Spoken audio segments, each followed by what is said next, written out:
matter-of-fact nature of some of the references to it in the Bible.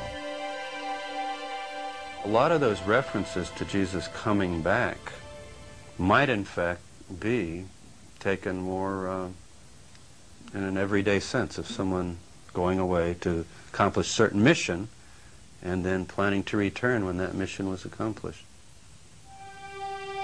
But if Jesus did leave Palestine, France still doesn't seem a likely destination. It was, after all, a Roman colony.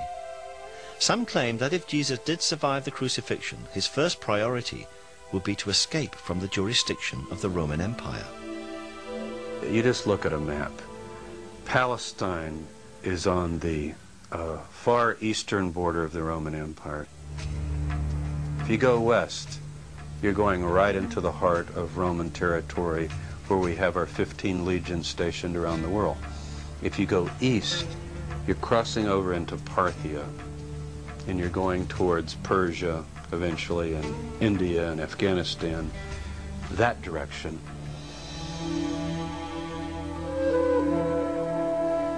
And if Jesus thought he was the Jewish Messiah, there was another reason why he might have traveled east. People forget that the Messiah's got to do essentially two things. Everyone remembers he's got to bring world peace and justice and defeat evil. That's all the way through the prophets. When the Messiah comes, he's the Prince of Peace. But the other huge task is he's got to gather all the scattered tribes of Israel back to the land of Israel. Now, this takes a bit of explaining, but it's not too complicated. The people we know today as the Jews are only one tribe, the tribe of Judah. And we have in the Hebrew Bible the story of 10 of the tribes being taken away to the east, to the northeast, by the Assyrians in the 8th century BC. They become known in history as the lost tribes because nobody knows exactly what happened to them. We do, though, we can speculate that if Jesus thought of himself as the Messiah, he might have had in mind, I've got to go and present myself to these dispersed brothers and sisters off wherever they might be. The journey east from Israel in the 1st century was surprisingly easy, by land or by sea, on the Silk Route or the Spice Route. It's an accepted fact, for instance, that the disciple Thomas travelled to India and founded a church there.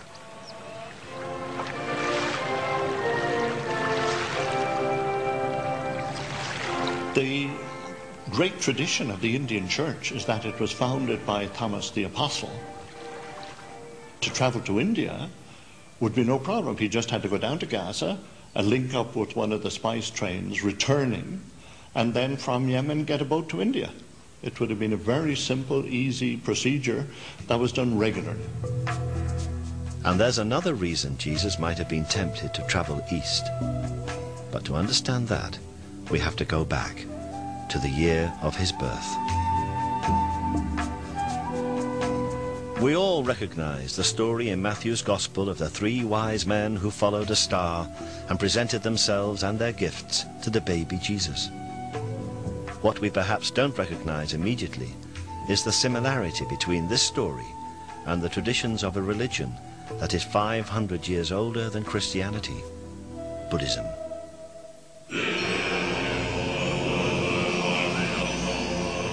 When a great Buddhist holy man or lama dies, wise men consult the stars and other omens and set off, often on extraordinarily long journeys, to find the infant who is the reincarnation of the lama.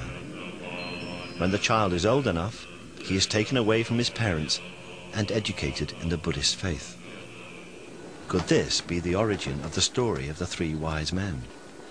Could Jesus have been taken to India as a child and taught to be a Buddhist? The Russian writer Nikolai Notovich, traveling in India in the 19th century, discovered an ancient manuscript in a Buddhist monastery in Tibet. In his book, The Unknown Life of Jesus Christ, Notovich translated this manuscript, and it tells of a divine child called Isa born in the 1st century to a poor family in Israel.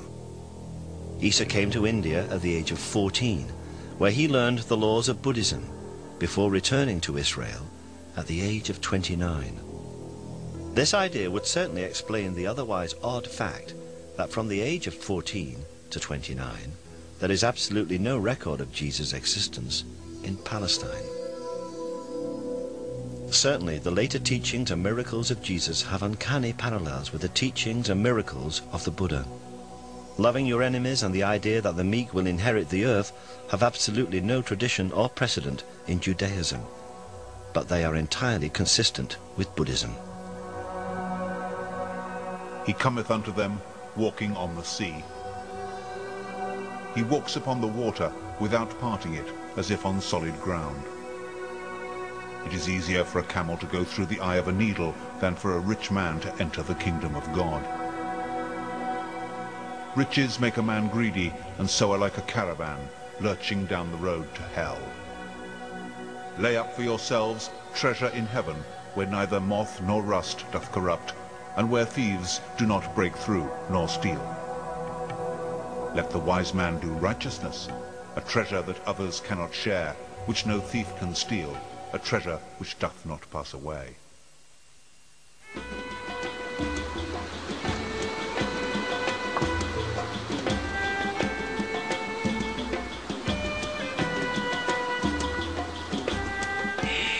But if Jesus traveled or returned to the east, surely there would be legends, like those in the south of France, to support the idea.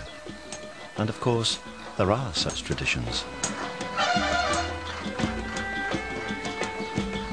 In fact, the people here in Kashmir call their tribe Ben-e Israel and claim to be descendants of the lost tribes. And here there are stories that in the 1st century, Isa, known locally as Yusasaf, meaning leader of the healed, returned to Kashmir in his 30s. Yusasaf's ministry here can easily be seen as a continuation of the Jesus ministry.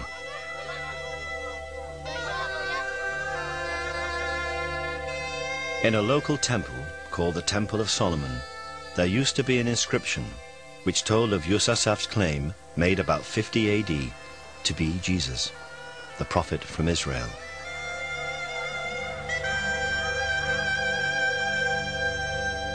तमाम कश्मीर की तारीखों में यही लिखा है कि ये बाहर से आया है, ये प्रॉफिट था, ये पैगंबर था, और इस्राइल से आया, नस्बैन से अंदर बॉर्डर में आया है, और फिर यही तबलीग कर रहा है। वही जीसस है, वही मसीह भी है, क्योंकि यूज़ असद के माने हैं जो कोड़ी के मर्ज़ में हूँ उनको शिफा देने वाला, उनका इलाज करने वाला, जो शिफा याब हुए उसको यूज़ असद के दूसरे माने हैं कि यूज़ असद के दूसरे माने हैं जमा करने वाला। Yusasaf continued to teach and to preach in Kashmir until he died around the year 80 AD. He was buried in Srinagar.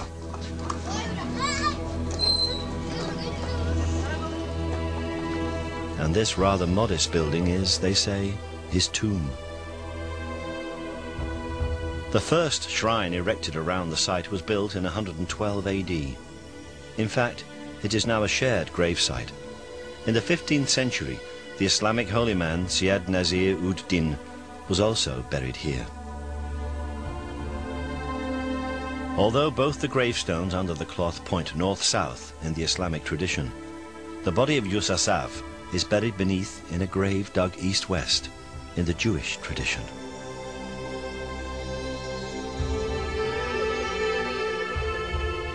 But this is a sacred site, and short of exhumation, there is no way of discovering whether the body buried here is that of a man who once survived crucifixion. However, next to the sarcophagus are the carved footprints of Yusasaf, and they do have marks or scars on them.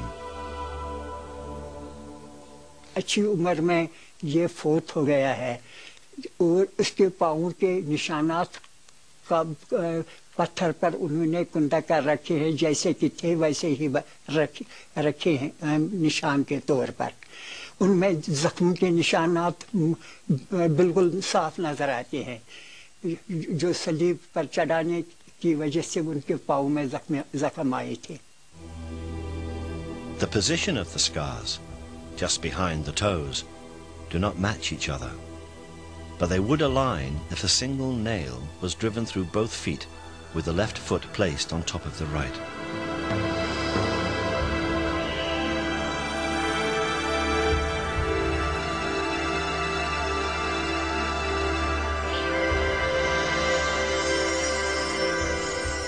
There are many who believe this to be the tomb of Jesus.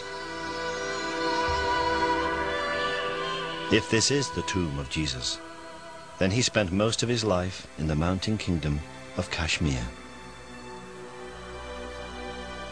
He did not die on the cross. There was no resurrection. He did not ascend into heaven, and he does not sit at the right hand of God. For many Christians, this would be the end of Christianity as we know it.